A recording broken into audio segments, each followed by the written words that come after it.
Russ, thank you very much for joining me on this Zoom to have a little conversation about mental health and essentially a couple of areas for us to talk about, which is the rising number of issues around mental health in our society. And secondly, what the Christian faith might have to say in terms of providing resources to address some of this. So first of all, the issue of mental health in our society. Right. Are you noticing issues around mental health that are more sharply defined than previously, or what are you noticing, Russ, from your own ministry and experience? I think mental health issues have always been there, Mike, but we've never really talked about them as openly as we appear to be doing so now. I do think, however, the number of people suffering mental health related issues has rocketed because of the effects of lockdown restrictions. I think the sense of loss of control, loss of liberty, loss of community, loss of proximity to people is a kind of disenfranchising of our sense of where we see ourselves, and we're not in charge of it. So when kids are told you can't go to school, but we'll do it via Zoom, there's more to it than that. It's the people I rapport with, the people I exchange being me with, not just sitting in a classroom, is shattered. And we went through this whole series, didn't we, of false hopes, false alarms. I know now we can look back and say, we look like we're regaining a new normal. But I think with the sense that we were all in this together, it leveled the playing field for me. And I think this is a positive. And so we found reportage from a whole segments of society of people talking about it, from football stars to film stars, from young people to people who worked in businesses that have been shattered in their processes, and people are more prepared to talk about it now. You know, I don't know about you, Mike, but what your experience is, but I would say, with going back 3 or 4 years, you talked in hushed tones about mental health issues because of modern society's assumption about what that kind of person is who has that issue. Now we're all in this together. I think we have demystified to some degree, or demythologized, if you like, what mental health issues actually amount to. And it's not that we're crackers. It's not that we are living on strained edges anyway. It's that we are living with something we have not been able to control, and it's having that kind of wear and tear effect at levels we've not experienced before.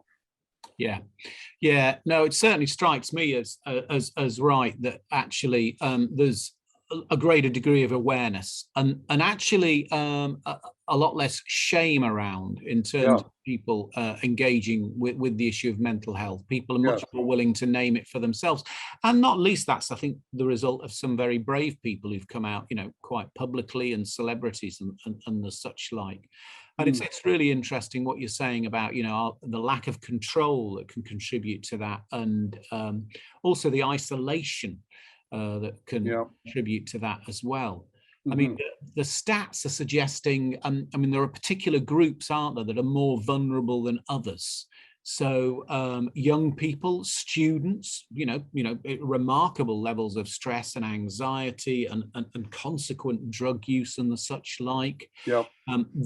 The poor, economically poor, which of course with our present situation looks set to increase 2 to 3 times more likely to have mental health issues or something like that. The LGBTI plus community more likely than others.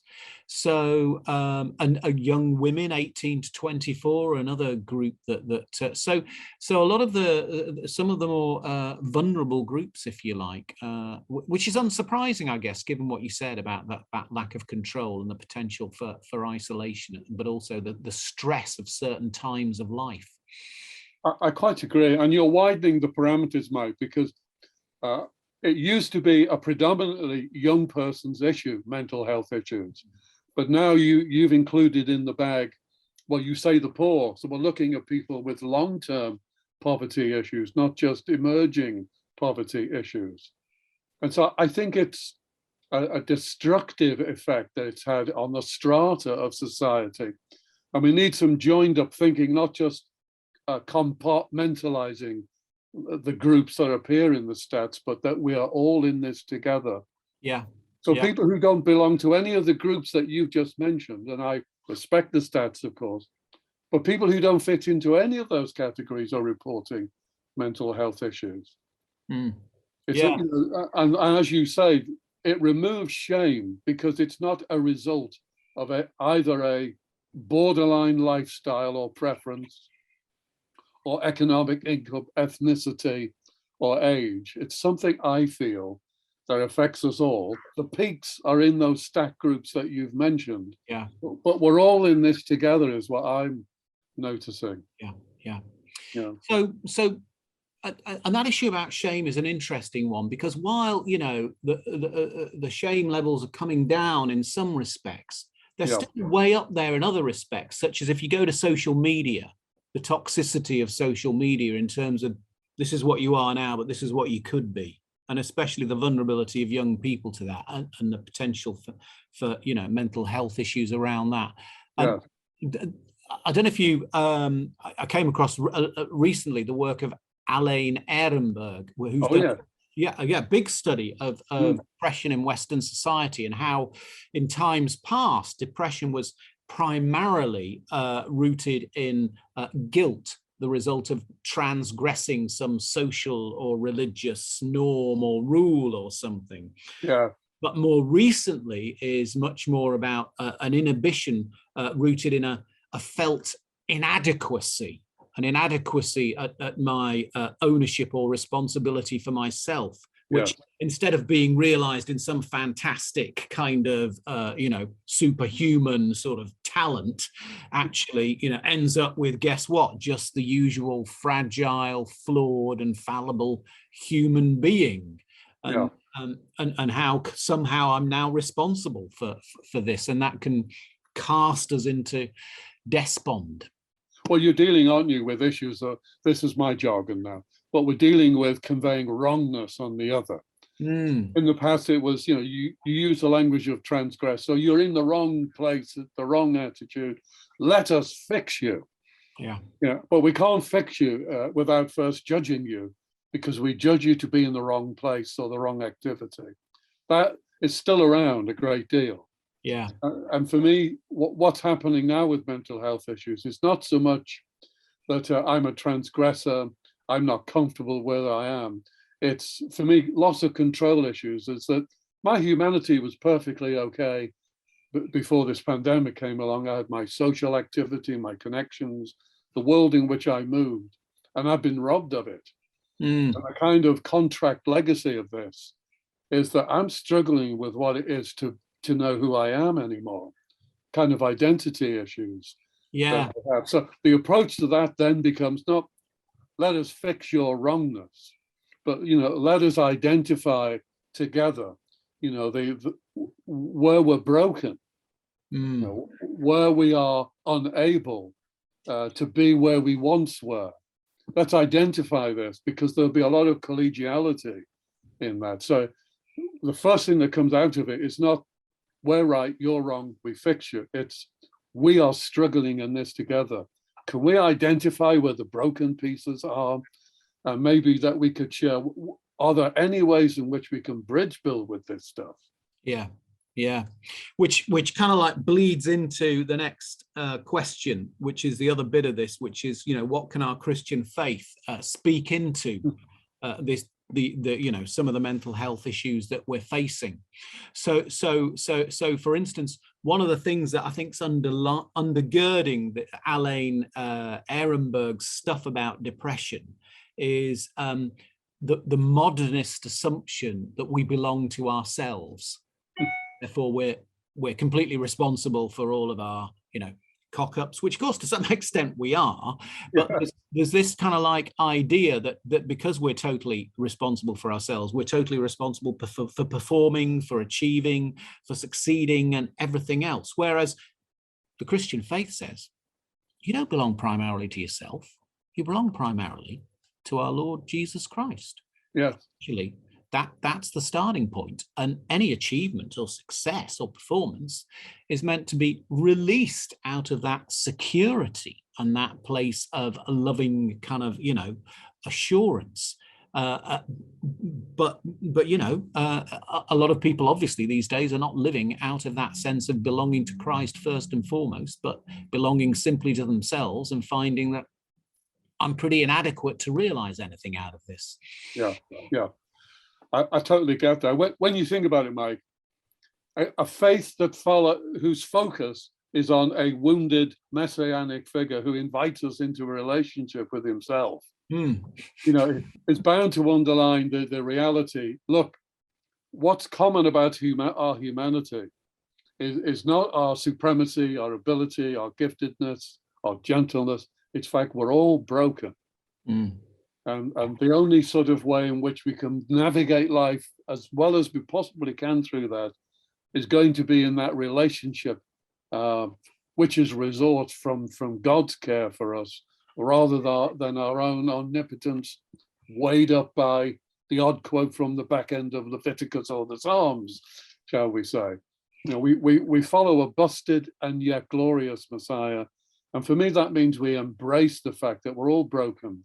And the only way forward is by embracing the relationship such a God invites us into, which is not on the basis of how useful we can be, but on the fact of our basic need is we need God in order to know ourselves and flourish in the ways that he has designed us so to do. Yeah. So I came across, I was listening to a podcast the other day, and the verse that the podcast was talking about was beautiful, a verse, 2 Corinthians 3:18. I don't know if you know, it's, and all of us with unveiled faces, seeing the glory of the Lord as though reflected in a mirror, are being transformed into the same image from one degree of glory to another. For this comes from the Lord, the Spirit. And there's that sense in which what Paul is saying is here, when you look in the mirror, don't look at yourself and don't start beating yourself up because you're not this or that. See Christ looking at you, and see Christ looking at you with this loving regard, with this unstinting commitment to you, and allow yourself to bask in that and allow that to begin to actually tend some of the wounds that you are carrying. But there's something, isn't there, about how we start with that relationship and looking beyond kind of like ourselves to Jesus. Yeah, I mean, it starts with Jesus. Yeah, it continues with Jesus, and it ends with Jesus. Yeah, and, when you talk about looking at that face unveiled, I mean, what language is that, Mike? It means no filters, no self-deceptions. There's a raw honesty. And when we look at that face, we see the face of an unshockable God who is totally unsurprised by what we get up to or down to. And it alters not a whit his regard for us. Yeah. And for me, that is the compelling, impelling part of the healing that society needs.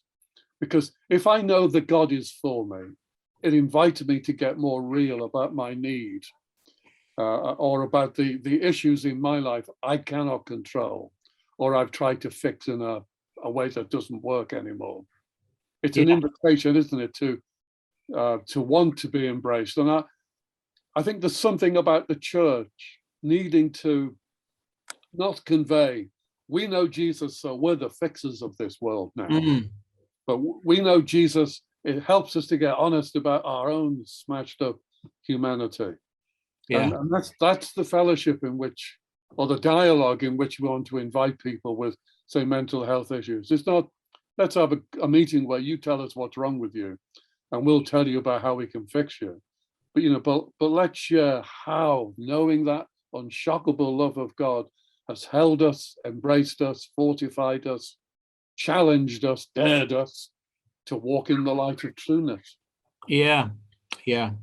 No, absolutely. And as you speak, I'm thinking of the calling of Matthew in Matthew 9, where Jesus walks into the tax office, where Matthew is presumably feeling pretty wounded, in terms of where he is. And what does Jesus do? Well, he doesn't shame him. He doesn't abandon him. He doesn't do violence to him, all of which we can do to ourselves, sadly, at the most inappropriate times. But breezily says, come on, let's go together. I love that, don't you? There's no sense in which Jesus wants to say to Matthew, we'll just forget all this. We'll just pretend that you're not who you are. But I mean, the first thing Jesus does is what with Matthew? He goes back to his house. There's a whole bunch of them. Yeah. I feel we can meet this guy. Look how he's relating to Matthew. Yeah. We feel safe here. And it's the religious people who say to Jesus, look where he's going. Yeah. And that's where, it's the sick who needs the doctor. He does make a comment on society, but not a shaming or judging one, but a resourcing one. And that honesty is not easily earned, is it, or acquired? It's not. But it's at the root of our healing and our ongoing flourishing as human beings. Yeah. I really think so. And when you know that someone is totally for you, Mike, do you find this in your experience? That when I know you're for me, whether you're talking about your wife, your dad, or some important figure in your life, but when I know that, I'm more prepared, A, to take their critique, B, to perhaps be more open to being more open with that person, because I know they're for me. If I think they're judging me, then I'll play the game with them and wear my mask. Yeah, no, absolutely. And I guess the other thing I find, if I really know deep down that somebody is for me, is it liberates me to be for not just them, but others as well. And myself. Yeah. Like you said, Mike, I think the biggest stumbling block with mental health issues has been, and to some degree still is, the shaming factor that's around it. Yeah. And the wonderful thing I found about Jesus is there's no reference at all in any of the gospel stories that he shamed anybody of anything. You may think it comes close, saying John, where he talks to the Samaritan woman. And he says, well, the man with you now is not your husband, and you've had 5 husbands. But the point is, she wasn't married to any of them. And yet she becomes almost the first female evangelist. And you don't see Jesus running after saying, before you tell people about the good news of me, how about getting your act together? Yeah. There's that trust, isn't there, of transformation. Yeah, no, absolutely right. And that's how I think we need to read Jesus in his interactions with people, that he's always on their side and always looking to illuminate their way, a way that is, for flourishing. Yeah. Yeah.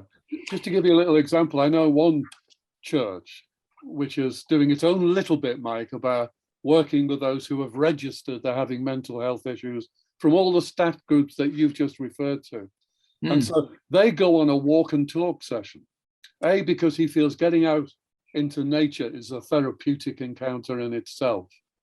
Because you'd be surprised how much people with mental health issues barricade themselves in buildings. Do not go out. So he goes out walking, and then he'll say, Jack, it's your turn. What is it you want to bring to the walk today? And nobody is allowed to fix them. Yeah. The questions they're allowed to ask is how? Not this, not let us fix you. It's how, what, or why, but not the fixing bit. Yeah.